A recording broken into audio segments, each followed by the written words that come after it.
Hello and welcome to Rajya Sabha Television. You're watching The Big Picture with me, Rausan Pereira. Well, punishing US tariffs on Chinese imports took effect today, marking the start of President Donald Trump's trade war with the largest American trading partner and intensifying the anxieties of global industry. Beijing said it was forced to take necessary countermeasures after Trump imposed 25% duties on about $34 billion in Chinese machinery, electronics and high-tech equipment, including autos, computer hard drives and LEDs. China was expected to respond dollar for dollar, but did not immediately release details of the countermeasures, which were expected mainly to target agricultural products in a bid to hurt Trump supporters. Beijing accused Washington of launching the largest trade war in economic history and vowed to take the case to the World Trade Organization. But it could just be the opening skirmishes in the war, as Trump has vowed to impose tariffs on as much as $450 billion in Chinese goods, the vast majority, of course, on imports. On this edition of The Big Picture, we will take a closer look at the all-out trade battle between the two nations. Joining me on the program today are Professor B.R. Deepak, Center for Chinese Studies, JNU, Ashok Sajjanhar, former diplomat, and Ajay, former Secretary, Ministry of Commerce and Industry. Thank you to all my guests for joining me on this edition of The Big Picture. Mr. Dua, I'd like to begin with you. After months of shadow boxing, if we can call it that, the trade war is finally here. Yes, unfortunately. As we speak, the US tariffs have come into action, and it's just a question of time before we get feedback whether the Chinese have also, their countermeasures have become effective or not, because yesterday the Chinese had said that while they wouldn't start it, they're not going to wait for too long, and at 12 o'clock China time today, the things were to start. And I would say it's a very unfortunate event in the history of the world economics, because we are seeing this kind of trade war almost after 90 years. It was during the Great Depression that things, one country started, the other will retaliate. At the end of it, we found the world in a Great Depression. My fear is that if the kind of things which President Trump is threatening, that so far it was only on Chinese imports worth 34 billion, 16 billions he needs certain sanctions, and he's already, which probably he won't get from the internal processes of the US. The 50 billion thing kicks off, and China is not going to be left behind. And if that happens, and then $450 billion, we don't know where it will end. Sure. I am very, very pessimistic about the effect of a trade war, and it's not going to be limited only to China. Sure. My concern is that, and reason being that lots of trade is not originating in China itself. Global supply chains on both sides will get adversely affected. A lot of collateral damage, whether it is to American firms, European firms or Asian firms, would take place, and that's going to be impacting the global trade and the global economic situation.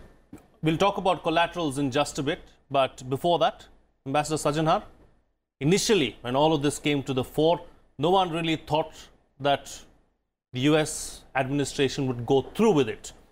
Now they have gone through it. What made Trump do this? This maybe one could make a slight bit of correction, because Trump has been so unpredictable and so inscrutable, so I don't think people did take him seriously, when even at the beginning of this year he said that he is going to impose these tariffs. Your question as to what made him go through with this, the problems that the US industry has been facing as far as the Chinese market is concerned, they're not new. They've been there for a long time. So Trump is not the first US president who has tried to deal with this issue. There have been the earlier presidents also who have tried to deal with it. There are structural problems as far as the Chinese market is concerned, whether it is in terms of foreign investment, US foreign investment going into China, whether it is in the issue of IPRs, in terms of China forcing incoming companies to reveal their trade secrets so that they could gain an access to the Chinese market, or their attempts basically to go in and steal high-tech industry from high-tech secrets from the United States with an intention to dominate the world high-tech industry. So the problems have been there, but none of the US presidents, US administrations earlier have been able to deal with it, because they have been trying to go through the diplomatic means, through the WTO means, etc., but they have not succeeded. So now Trump has used this tariff-heavy approach. Whether this is going to succeed, I think it is it's a moot point. It's a very debatable point. But he has taken this approach. You know, in this, whenever there is a tariff war, whenever there is a trade war, everyone is a loser. The United States will be a loser, because what is United States trying to get out of this? Right. Open the Chinese market. They will not be able to open the Chinese market because these structural changes the Chinese are not going to bring about. He is creating a tariff wall so that there will be more investment in the US market, more jobs will be created. That will not happen, because investments never come when there is such a situation of uncertainty. Sure. Trade and investment likes certainty, it likes predictability. And the situation that we have today is anything but certain or predictable. Sure. So whatever he's gone through with this. And for me, what is the worrying sign is that how do you get out of it? You know, when you're not able to achieve what you set out to achieve, how do you get out of it? How do you get out of it? Yeah, that's a moot point, really, at the end of the day. That is a big question for me. Yeah. So it'll have a domino effect, and it's something that is going to be difficult to stop. How do we get out of it is something that we'll try and get to later on in the program. But before that, Professor B.R. Deepak, like Mr. Dua suggested, the Chinese are not going to keep quiet. We can expect some kind of countermeasure from the Chinese. What can we expect the Chinese to do? Yeah, I think they have already identified 629 items, and they have been announced on June 15th itself, and the value is the same, $34 billion US, and the $16 billion I think it would come once the United States, they announce their second batch of the tariffs. So I think the Chinese, they are prepared, and as their MOFCOM spokesperson revealed today, that they are not going to sit idle, because it is disrupting the multilateral trading system. It is disrupting the global value supply chain. And I think it's not only just what the US is saying, that, this Chinese, they are stealing our intellectual property, or it is just about the trade deficit. Trade deficit certainly is there, and that is why if we read between the lines of the June 28th statement of the US trade representative, whereby the Trump administration ordered them to identify more items, and they have identified 1,102 items, which which are coming to effect this today 12 noon. And I think it is beyond that. I think US would like to pin China otherwise, because it knows that China has emerged as the sole challenger of US hegemony, or the world global political architecture, economic architecture which US had established. And another point, I think, which is important, which US has been mentioning about time and again in the course of these pronouncements, it is made in China 2025. And this aspect has been mentioned by President Xi Jinping in his 19th party report. Basically, 5 things have been mentioned. One is made in China 2025. And second is, to make renminbi, that is the Chinese currency, universal. and one is the 5G, and another one is the financial, you can say, technologies. Sure. So I think these are the things which have, I think, paranoid the United States about China's designs as they invest in the, you can say, quantum, the cloud computing, quantum computing, artificial intelligence, so on and so forth. And China has identified these core technologies to be China want to be the leaders in these technology by 2025. I think these are the concerns. So I see, so this is going to take a longer time. It is going to be a protracted contest between China and United States. Sure. Mr. Dua, America first, made in America, made in China. Where are we headed really with all of this? I think it's getting a bit crazy, if I could use that word on the channel. The Chinese are being very smart in terms of identifying the items on which they are imposing duties. They are trying, they've looked at not just the economic scenario, but also the political scene in the United States. They are going to be acting very tough on the soybean imports from China, from the US. It hits the US farmer, the Midlands, the agriculture belt, from where Trump has got his support Trump from. has got support. Yes. They've also identified certain other items which, so-called the engineering industry, which is going to be hitting him. And the US in turn, look at it, what would have hurt the Chinese the most if they had put duties on semiconductors or banned the export of semiconductors from the US? The whole Chinese industry, whether it's mobile phones or their communications systems and others, would have suffered tremendously. But that's not been done because President Trump is, he has his hands tied behind his back on being able to act against the San Francisco's, the West Coast lobby, we call it that, or the manufacturers. He hasn't been able to do. So having said that, I'm not saying that the Chinese are not going to be hurt. The Chinese have, of late, they've been seeking support from the European Union, offering them in the negotiations which have taken place in the last 4 weeks, high-level negotiations preceding a summit meeting between the EU and the Chinese president, scheduled for 16th and the 17th of July. They've been giving them hints that let's fight the US together. Right. You're going to be hurt, we are going to be hurt. So let's get together in the WTO. Let's get together in kind of accommodating each other's interests. We are willing to open the China market, which was hitherto difficult for you to handle, particularly in terms of acquisitions. Acquiring Chinese companies, etc. They are pretty uptight about that. They've given indications.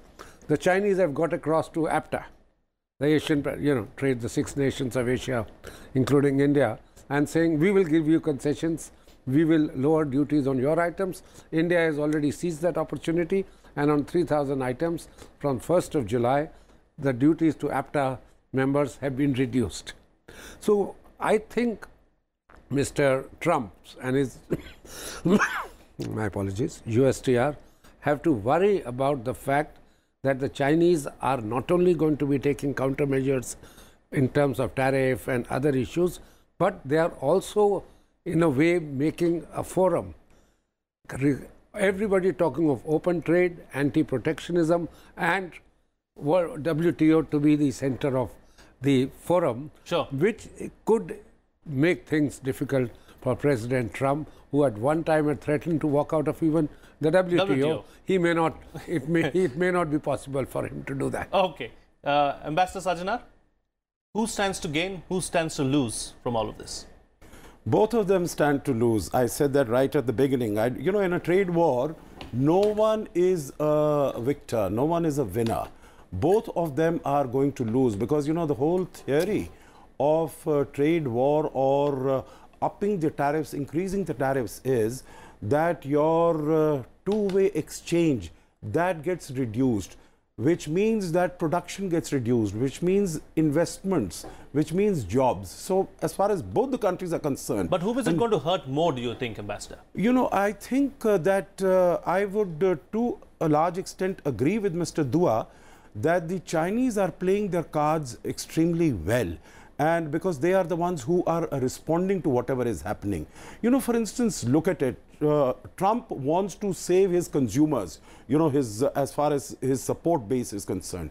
So he doesn't put tariffs on any of the consumer products that are coming from China. He puts it on high tech. He puts it on the more industrial products.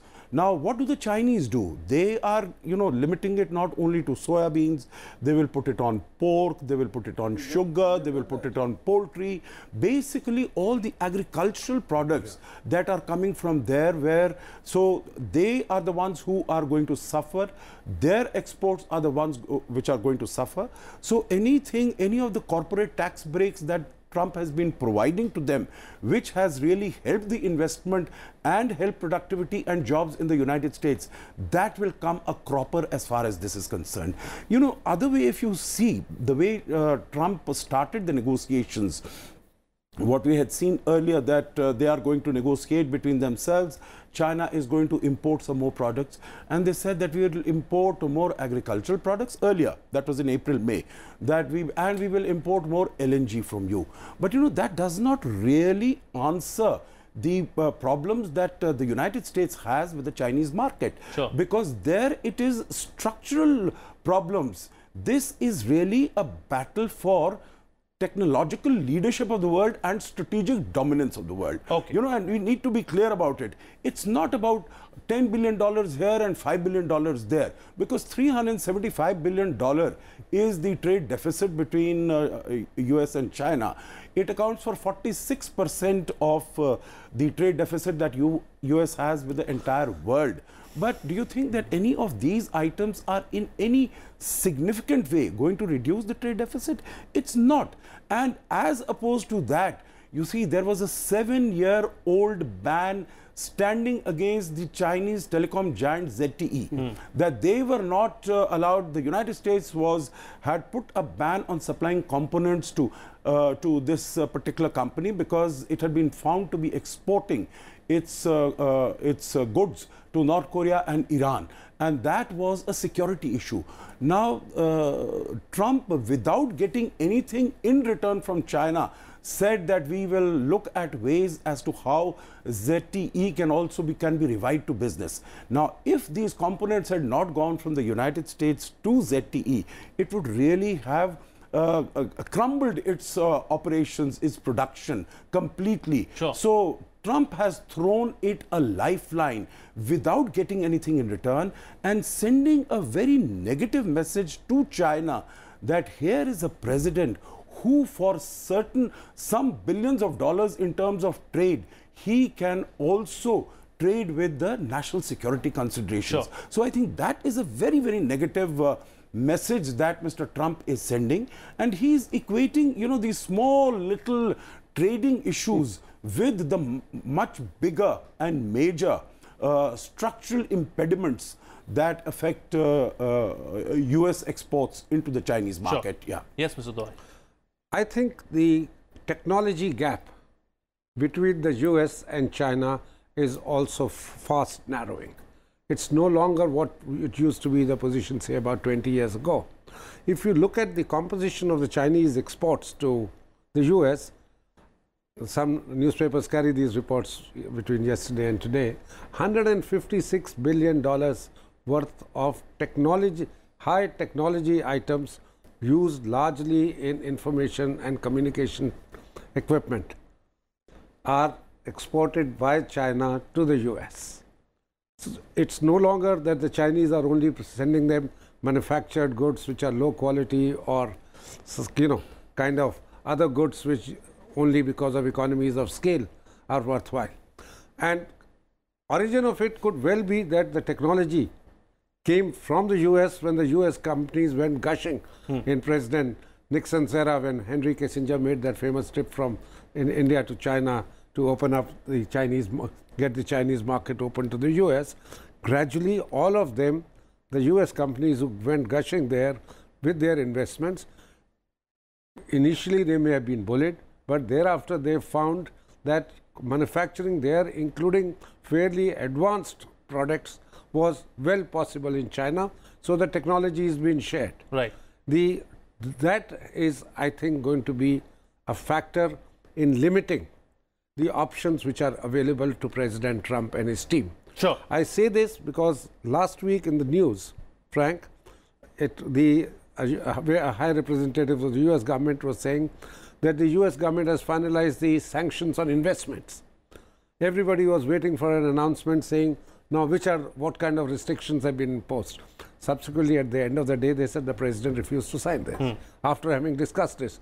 Because of this very issue, that if you are going to be saying that investments in the US by US firms is going to be restrictive, it could well be starving their own companies which are now producing advanced technology products there. And question is, how do you handle those kind of things? So the option of limiting high technology in the future is something else, but the technology which is gone there, which is under R&D and others, the US might be hitting itself because of its own firms being now a full-fledged part of the system. Indeed.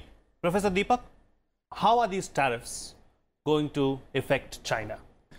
I think I see it slightly differently, because China would be hit harder than the US, according to my understanding. Even if we see the tariffs on agro-products, for example, soybean, China imports $15 billion of soybean from US, which is insignificant if you see the 500 billion plus trade volume between the two.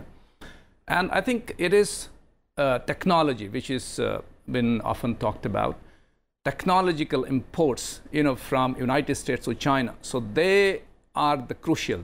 And I think United States, so they have realized it, that it is this export from United States, including the new platforms which China is developing, whether they are for the military use or civil use, including the the new passenger aircraft they are developing. Now, most of the components, so they come from the United States, and in fact, even if we say that China is the largest buyer of the Boeings, but if you see the percentage of the Boeing in its overall export from the United States, it exports almost 500 passenger planes every year. But how many China buys? So, but I think the main crux here, it is the made in China 2025, which of late has been taken off, from the social media by the Chinese government. So it's not talked about.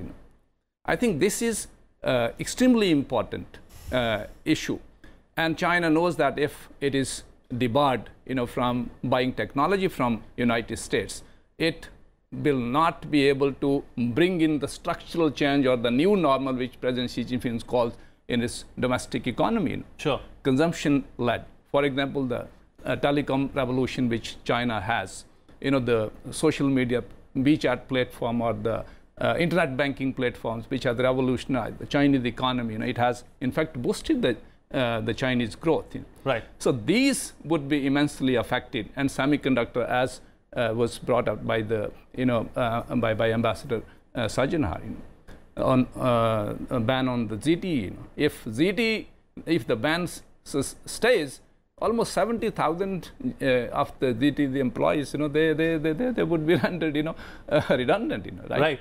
So I think mostly it is going to affect China, but still, the collateral, it would be huge, including India and various other countries. Indeed. So now, that's what I want to get to. Closing comments from all my guests. So I'm going to ask you to be brief because I've got 4 minutes left on the program. Ambassador, are we going to be caught in the collateral damage?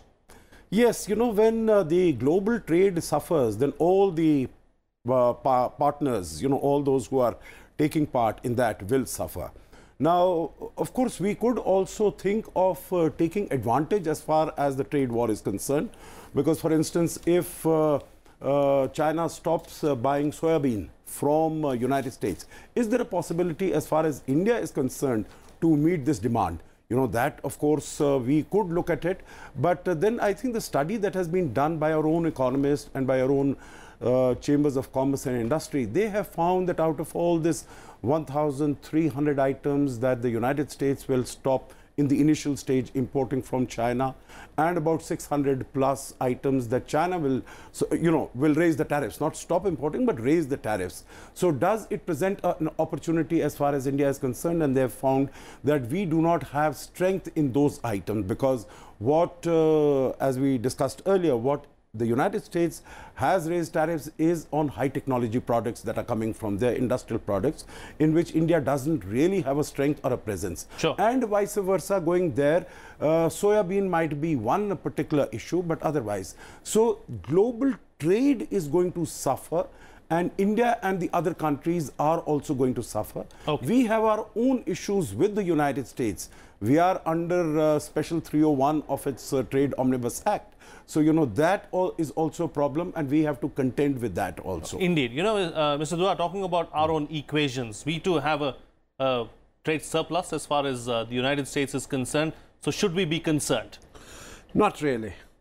The first, in the context of the supply chain, there is a study done which has been reported by the media today, which says if there is a 10% cut in imports as a result of the trade war, Taiwan stands to lose 1.9% of its GDP, Malaysia 1.3%, South Korea 0.9%, Singapore 0.8%, Thailand 0.6%, and India 0.2%.